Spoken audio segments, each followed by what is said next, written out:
the session one. This session one has the two presentation. First one is by the Dr. Jeorge Hurtarte, and he is from the Teradyne.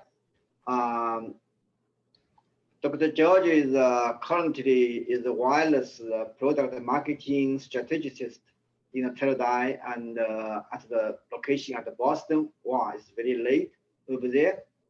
And also he has various technical and management position over years, and in a different company like LightPoint and Tram Switch and Rockwell Semiconductor, and he has a PhD and a bachelor degree in electrical engineering, and also master degree in telecommunication, and even has the MBA.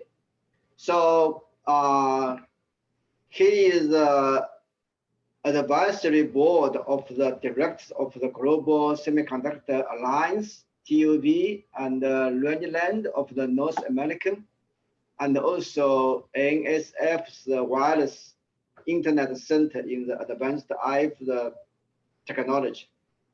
He is the secretary of the IEEE 802 and 11 One-Lay Task Group. He is also the lead co-author of the book, Understanding Fabless IC Technology. Yeah, Dr. Jeorge definitely has a lot of achievement in his career. And thanks for the Jeorge to the presentation today. So welcome, Jeorge. It's your turn. Thank you, Frank. Thank you, everyone, for attending today. So today we're going to talk about RF test strategies and solutions for 5G millimeter wave devices. But let's start by, first see how we got here. Clearly, we are in 2020 ramping, or the beginning of a ramp related to 5G. So what did it take to get where we are? So if you look at it, at least we can summarize 4 ways, actually 5. First, we had to define the standard. We have it. That's why it's green check mark. We had to get new spectrum. It's being allocated. Green check mark. Then we had to have devices, smartphones, pocket routers. It's happening. So we give it a check mark. The infrastructure will take some time. So it's orange because it's still happening. But the other thing that needs to happen is testing, testing, testing. If we don't test, make sure that the devices work with the network, that the devices inside the smartphone are operational and meeting performance standards, then everything fails. So we got to be able to test at the semiconductor level, at the module, at the system level. So we'll talk about that as well. So how did we get here with the standards? So it's been already a few years. And as you can see, we started with release 15, getting into release 16. Now we have a standard for 5G NR. Clearly, there's been a lot of events that happened to be able to show and be able to demonstrate that this network indeed works. Other things yet to come, big events are being moved to later due to COVID, but it's happening. So therefore, as I said, we give it a check mark.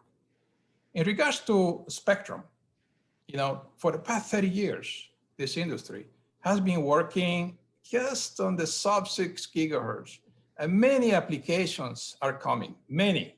It gets so crowded, too many devices using spectrum in the 3 to 6 gigahertz.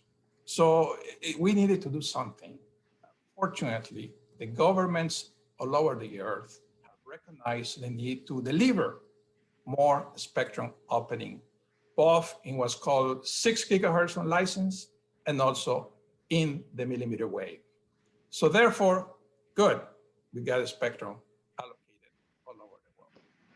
And the proof is that we have so many different spectrum opening, in all geographies, from Asia to North America to Europe.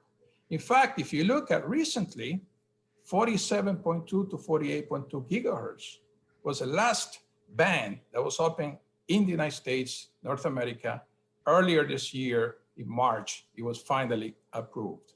So there is more happening. In fact, release 17 of the 3GPP NR standard is looking at 64 to 71 gigahertz. So because of this, we said that spectrum is now here with us. Big change over the past 30 years in terms of allocation spectrum. Third point, do we have devices? The answer is yes. 2019 was the first initial wave or first generation of devices.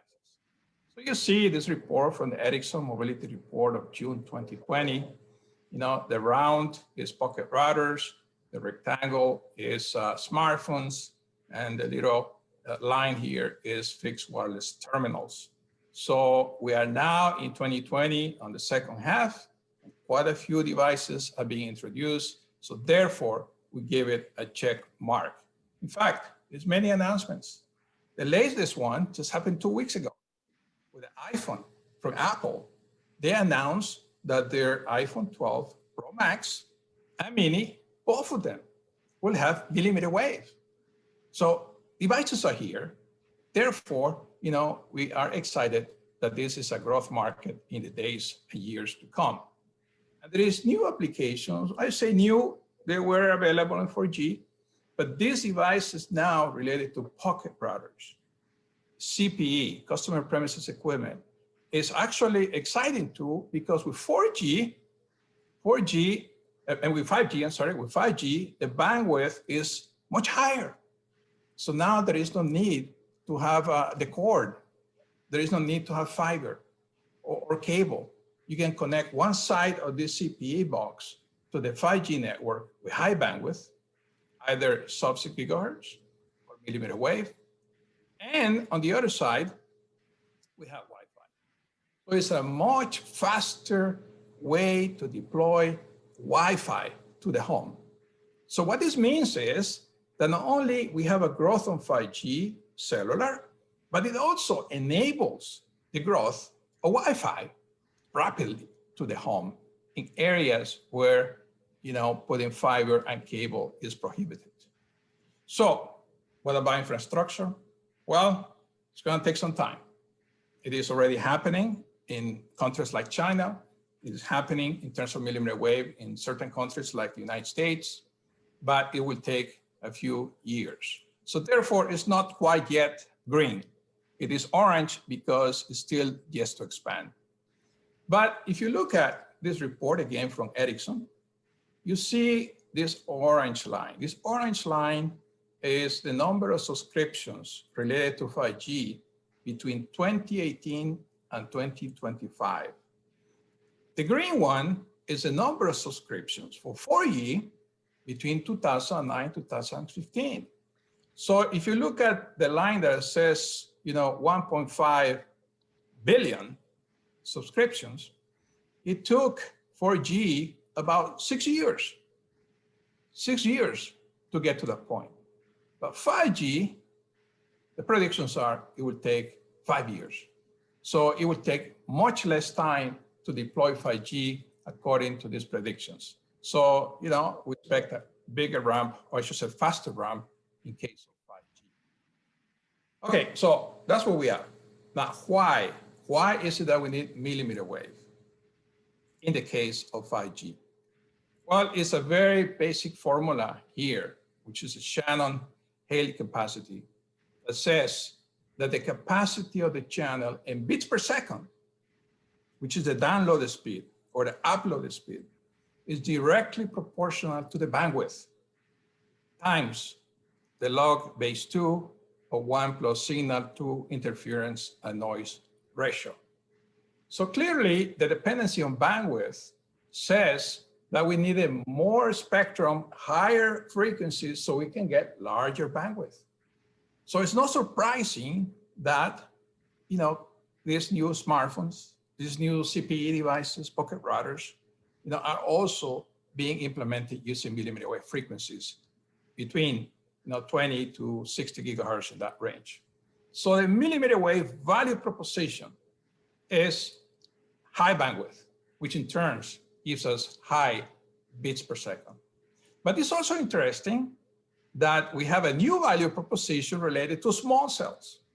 So if the tower or the cell is closer to the smartphone, then the power, the energy is higher than the noise. So the higher the signal to noise ratio, there's a linear dependency to the logarithmic, it becomes better bits per second as well. So clearly, we're going to see an evolution going from the old sub-6 gigahertz, a single tower, omnidirectional antenna, to densification with the small cells that gives us higher signal to noise ratio, to beamforming, because we can direct the energy now directly to the smartphone, to millimeter wave related to higher bandwidth, higher frequencies. So very simple formula that explains why millimeter wave, for example, is here in 5G. So we got all of this. So let's talk a little bit about testing. So if you look at what's new primarily for the 5G, we had these two frequency ranges. Frequency range 1, FR1, sub-6 gigahertz, and frequency range 2, which is all the way from about 24.25 gigahertz to 52.6 gigahertz. And the other thing that changes bandwidth, the single carrier component bandwidth is increased. So we can go now to a maximum of 400 megahertz with millimeter wave for a single CC. That's a significant increase, 5 to 20 times improvements over 4G LTE. Again, therefore, the deployment of millimeter wave in certain areas. Now, what this means is that these new smartphones for 5G are becoming more complex. As you can see, going from 2017 to 2018 to 2020, now you see all these yellow new blocks. Those are new ICs that we did not have before in 4G. Because now we had to have millimeter wave ICs, we had to have millimeter wave antenna arrays, a new intermediate frequency IC. All of this gives complexity. And if it has more complexity, there is higher risk of field failures unless we do the right thing for testing. So more components, more ICs means more opportunity for testing, and test intensity goes higher. So you see, if you look at these new smartphones that are being released, we now have these millimeter wave antennas, 3 or 4, I showed 3 here.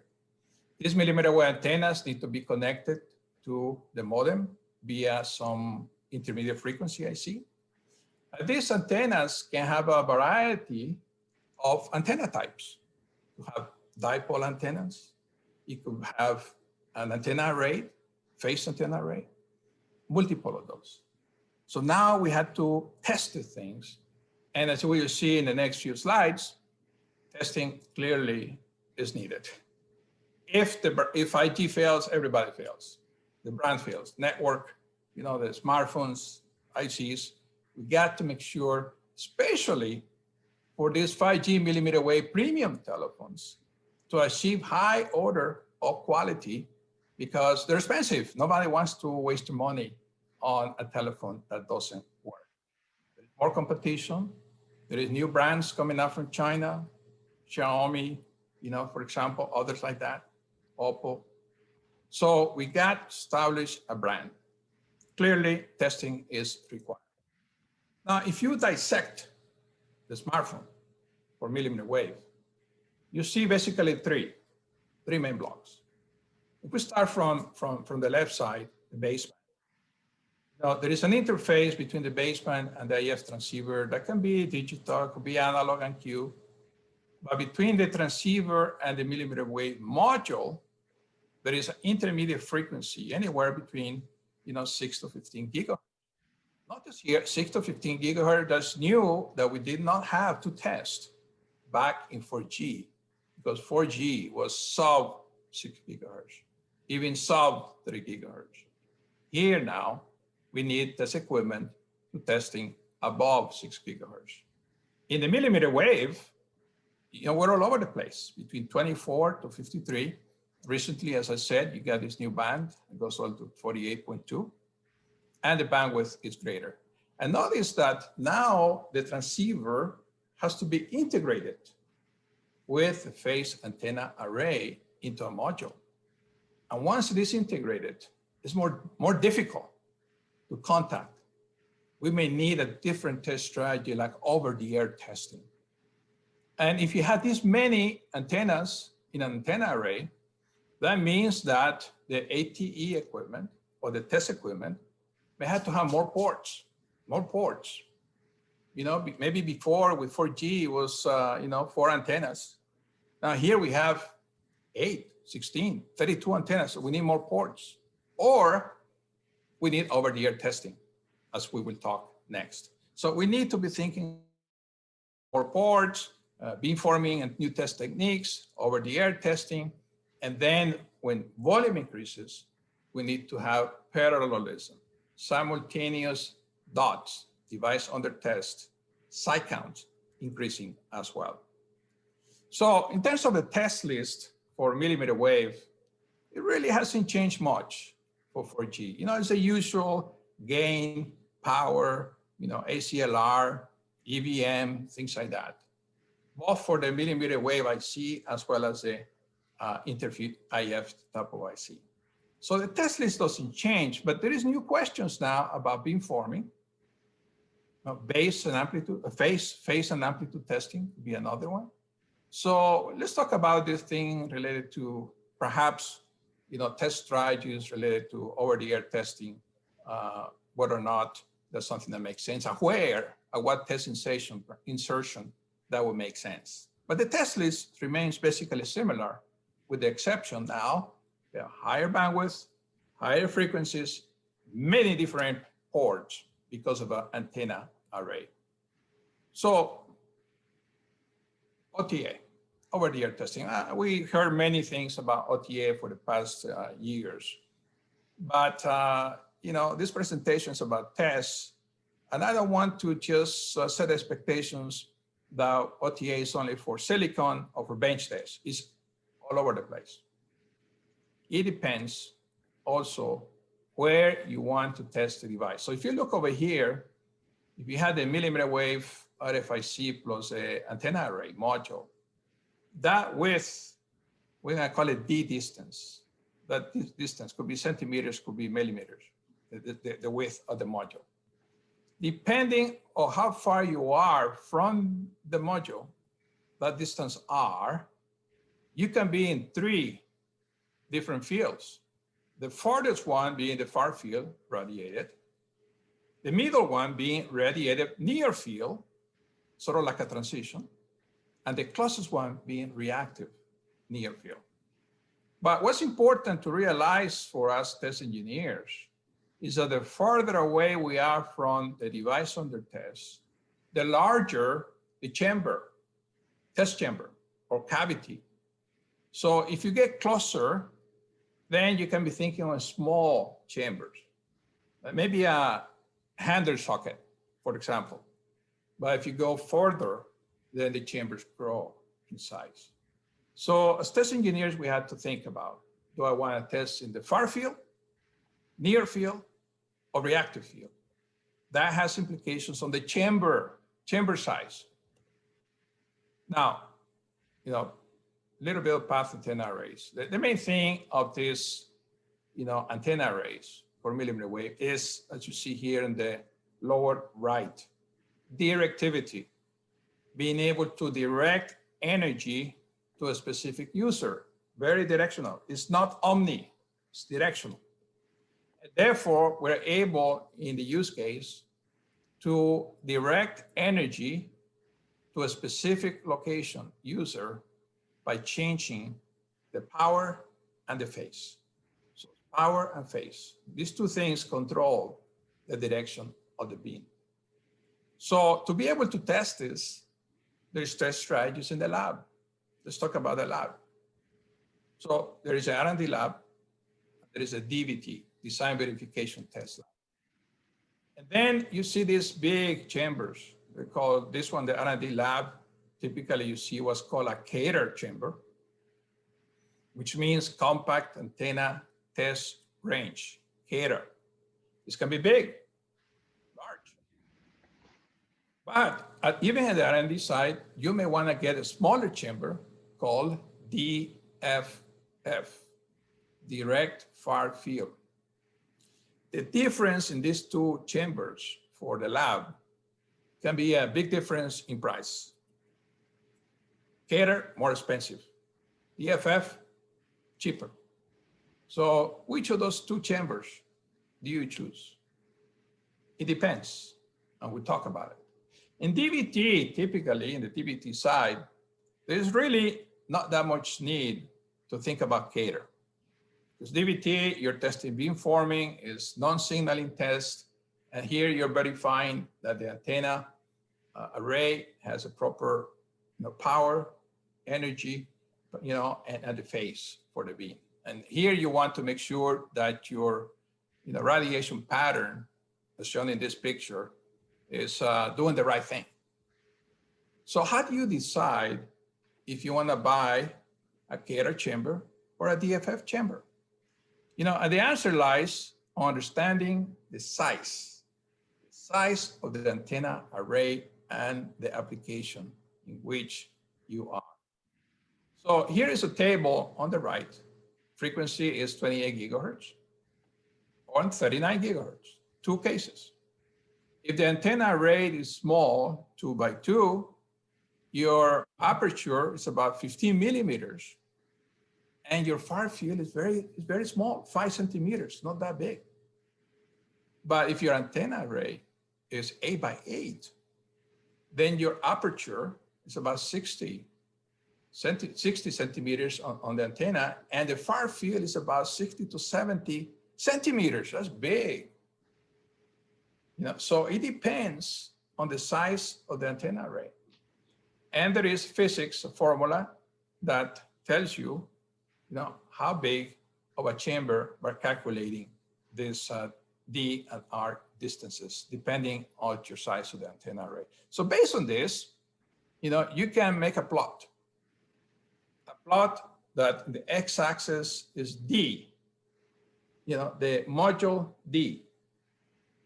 Okay, and then you can plot based on D what is the path loss, at different Ds. So if you look when D is very small, about 5, let's say 3.7 right here, the path loss is less for a DFF chamber. The blue is DFF. The path loss is less. And therefore, you don't want to spend a very expensive cater chamber if you have a very small DUT with distance D. Beyond 3.7 centimeters, then the loss of the cater chamber is lower. So as test engineers, we need to understand this physics to be able to make the right choices on chambers, on test equipment, etc. So I'm going to skip this one and get into test strategy. So on the one side, we have wafer test, silicon. On the other side, we have system test. Obviously, companies like Teradyne, where I work, we have solutions from silicon test, millimeter wave, all the way to system level test with our company called LightPoint, 4 millimeter wave. So question is, what are we trying to test at each of these test insertions? So I color-coded this green. Likely, it is a must test. It's a must. And the one shaded in white or pink, maybe, depends on different companies, different strategies. And some of them are optional. For example, I wouldn't expect that the sub-assembly would be tested for beamforming. Why not? Why not the sub-assembly? Because, when you put the modules in the smartphone, the casing, the plastic, the metal, that has an impact of beamforming. So really, you want to test it as a final assembly for OTA, and therefore, likely a must-have is when it's finished. You want to make sure that the energy is properly beamforming is working at that top point. So in this chart, which you have a copy, you see the purposes for each of the insertions, what type of objectives, why we would do this type of things. And the industry is just getting started in volume millimeter wave. So we still had to learn which of these test insertions would settle for mass production. So in terms of solutions for millimeter wave, at Teradyne, we have a super solution that is easy to upgrade. So many customers of Teradyne have an install base of sub 6 gigahertz ultra flex testers. We have developed a millimeter wave instrument in which you can just upgrade your sub 6 gigahertz. It is inside the tester. There's nothing else you need outside the tester head. It's inside the tester head. And it is fully calibrated to the blank mate. And it supports solid wave from 6 to 44 gigahertz, as indicated, and it is easy to upgrade. So you can reuse your install base of sub 6 gigahertz using the UltraWave 24, which is a sub 6 gigahertz tester, upgrade it very quickly to millimeter wave, put your new div, could be your new div, or you can use the old div in terms of sub 6 gigahertz. So these are easy to upgrade. There is no need to change to docking or the Z height. So it's available now and in production. So in summary, we are in 5G. The complexity of the devices has increased. Therefore, test intensity is going up. We have to test. And there's new challenges. OTA is one big question. Which devices, which steps, higher port count is needed because there's more antenna ports.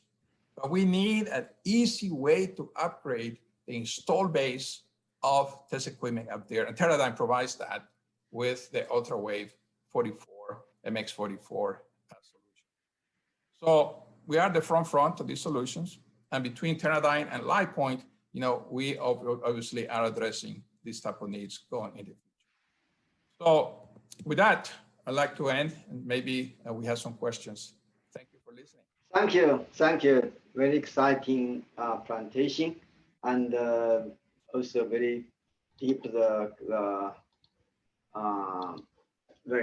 explanation for the 5G, and all the testing engineers really is kind of ask many questions about what's the future for the 5G challenge for our testing hardware manufacturing.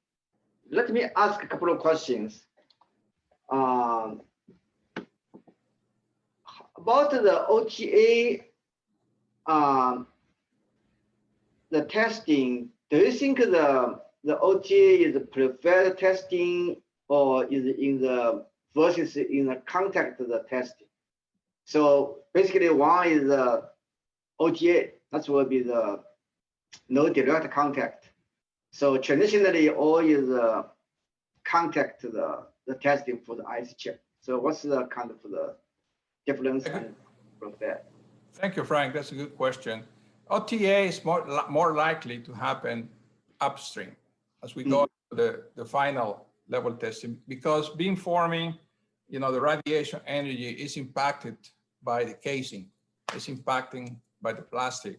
So you want to make sure that the different antennas, usually 3, maybe 4, are radiating energy and the beamforming is working. As we go closer to the module and the silicon wafer test, it's more questionable. And I think it depends if, the industry is able to develop a socket that attaches to a handler, for example, an IC handler. In this case, it would be a module handler. And the socket will have to be very, very small. And the challenge here is for different frequencies, you have to change, because 28 gigahertz requires one size, 39 gigahertz may require different size, 60 gigahertz, 71 gigahertz, different sizes. So it's difficult to have one change, socket for all frequencies. So there had to be some changeover. But there is more innovation happening. And I think in the next 3 years, we'll see, some attempt by the industry to introduce over-the-air testing, even as we get closer to the silicon level. Still too early to say. Thanks. Any other question from the audience? While we're waiting for that, I have a question for George. The number of proliferation of bands being supported by a chipset, and they're not just continuous bands, but they're very specific bands, and a lot of the devices need really high Q. Is there a practical limit to the number of bands that can be tested at one test insertion? Yeah, I think the answer is yes. There's a practical limit. And as I said, all depends on the signal delivery. That's a key. If the signal delivery is contacted, and for example, how do you test different bands with membrane type of attachment to the silicon? So you had to have different membranes for different frequencies because the physics, wires and conductors only work at certain frequency ranges. Same thing with OTA. As I explained, the chamber size, right? The cavity size changes. So I think there are going to be innovation to be able to make those change over more automated, almost seamless. So if you put a new IC with a new frequency band, it just changes. You don't even see it. Today, it's not there. But in terms of use cases, I think it will continue, into the 80 gigahertz, at least in the next 5 to 10 years. Beyond that, we're talking about 6G, terahertz. I think we have 10 years before we get there. Thank you.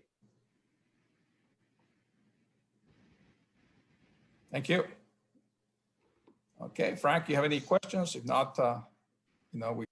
Okay, first question is how to test the several OTAs in the parallel. Will you answer this one? Yeah, so it's kind of related to the previous question, and this has to do with this slide, right? How big of a chamber, shield box, or socket? So I think if we move forward the next 3 years, if we're able to figure out a handler, that can capture the IC, the transceiver with the module, and be able to handle it to quickly change, that socket, that chamber, mini chamber, and test near field or even radioactive, in this region here that we talked earlier, this, either in the reactive or radiative field, then it could be very small. So I think what's needed is an automatic change of the socket on a handler environment. And I think the industry, will be working on that in the next 3 years. And that would make it very seamless in terms of OTA. But we're not there yet. More work is needed. Okay, thanks. Next question is, what will be the key issue for the 5G test around the contact? For example, right now in a semi-industrial testing, conventional is a poker pin solution as a contact. So in the 5G, is a poker pin still is you can see it can be used or has different kind of contact? What's your idea? Yeah, I think that the main issue has to do is the number of contacts you can make reliably, and like I said earlier, for millimeter wave, even at 70 gigahertz, there are membrane type of contacts. The problem is how many die can you touch at the same time? So that limits the number of sites, maybe 2, 4, 6 sites. So there's still more work to be done there. So you're going to see a competing contact technology versus OTA technology competing, a race. Yes. And then we'll see which one wins. I see. Okay. I guess another question is how do you implement the module function OTA testing with your system?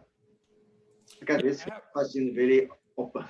Okay. So can you give some of the explanation?